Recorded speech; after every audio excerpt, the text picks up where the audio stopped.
Hey, what's up guys and gals? My name is Ricknineg. Thank you for joining me with this special episode of the Three Stooges.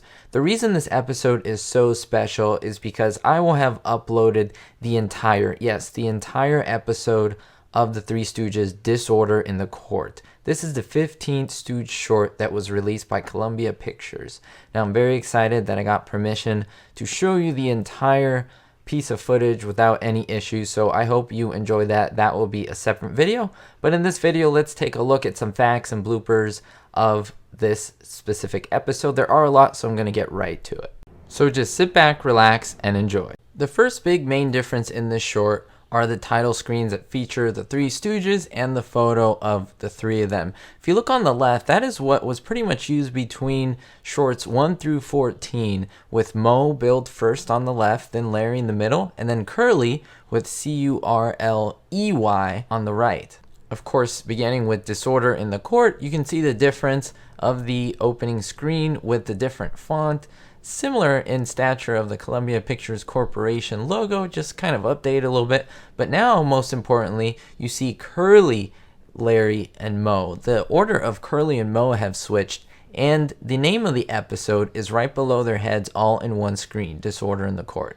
Also, note the spelling of Curly is changed to Curly, no E this time. The difference between the end title scene and the beginning title scene is the words "the end" there. But if you look on the left between shorts 1 and 14, you will see this is Columbia Pictures The End, as opposed to now episode 15, we just see the word Columbia and The End. Very short in form and more of a realistic look to the lady on the right, as opposed to a more of a statuesque image on the left. Pretty cool change. The title of the short, Disorder in the Court, is a play off the popular words order in the court, which is regularly said by a judge if there is disorder. However, since the Stooges are here, they're the ones who form the disorder.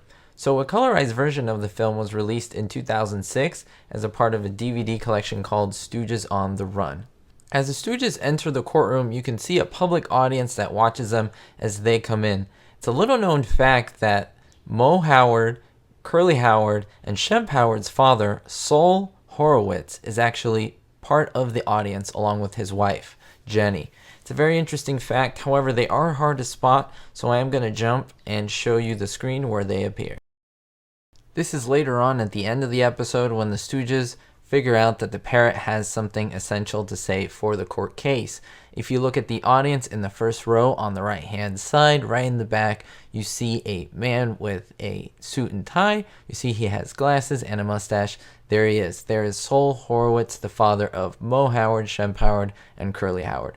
Pretty cool to spot him in the episode. In this scene, Larry's using a mallet or a hammer to try to hit the parrot to incapacitate it. However, he misses and he hits his Stradivarius violin.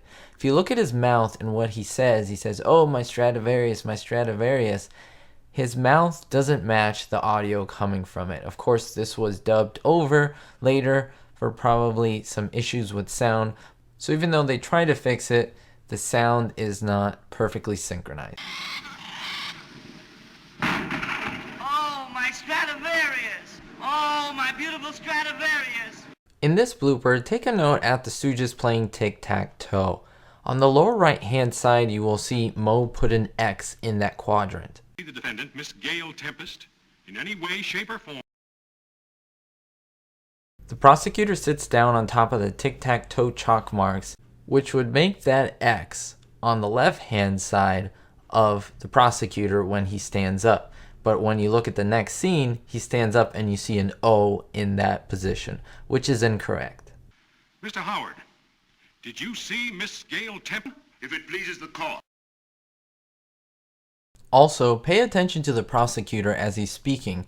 His lines are clearly dubbed afterwards post-production. You can tell when he turns to the right back to the Stooges that the audio doesn't match his May I mouth. suggest that counsel be instructed to allow the witness to testify to what he saw?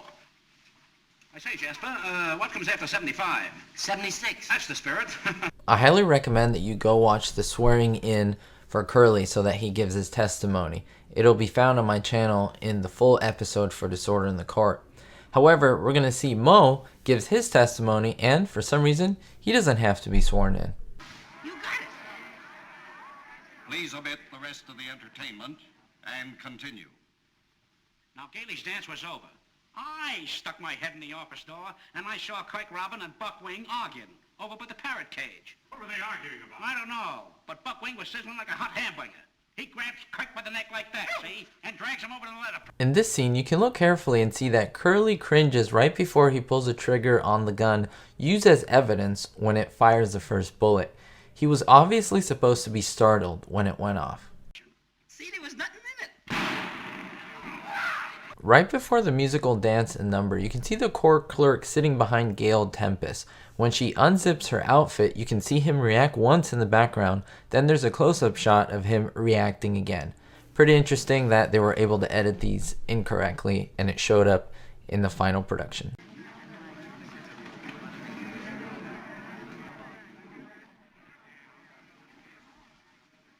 It's at this point where Curly launches the bow inside the court clerk, played by James Morton's mouth. He appears to open it early as Curly launches the base bow.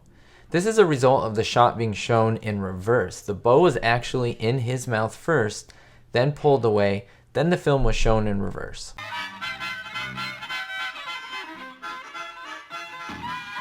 And now let's play it in reverse in slow motion. If you pause the footage right before Curly falls from the witness stand, you can see that this is a stand-in for Curly, who even has some type of a bald cap on his head, and you can see that it is not Curly. Take a look at this close-up of the police officer trying to shut off the fire hose. It shows the fixture already off in the officer's hand. He's just turning his hand to make it look as though he's trying to shut it off. You can tell the parrot in the cage is real. However, when it escapes, quote unquote, and flies around the courtroom, it is a dummy being bobbed up and down by a string or some type of wire. Come on. Ouch! Look out, here it comes. Catch that parrot. Get him. He's I do want to thank each and every one of you out there for watching my videos and for supporting them. Whether you're a new viewer or one who has been with me for a long time, from the bottom of my heart, I do appreciate it. Go ahead and take a look at the full episode. It should be on my channel. So go ahead and enjoy that and you will see some context to what I am talking about. And hopefully you can spot the bloopers as I've shown them to you. We'll see you all next time, guys and gals. And don't forget to always stay positive. Push that negativity aside. Always better yourself. And most importantly, be hope.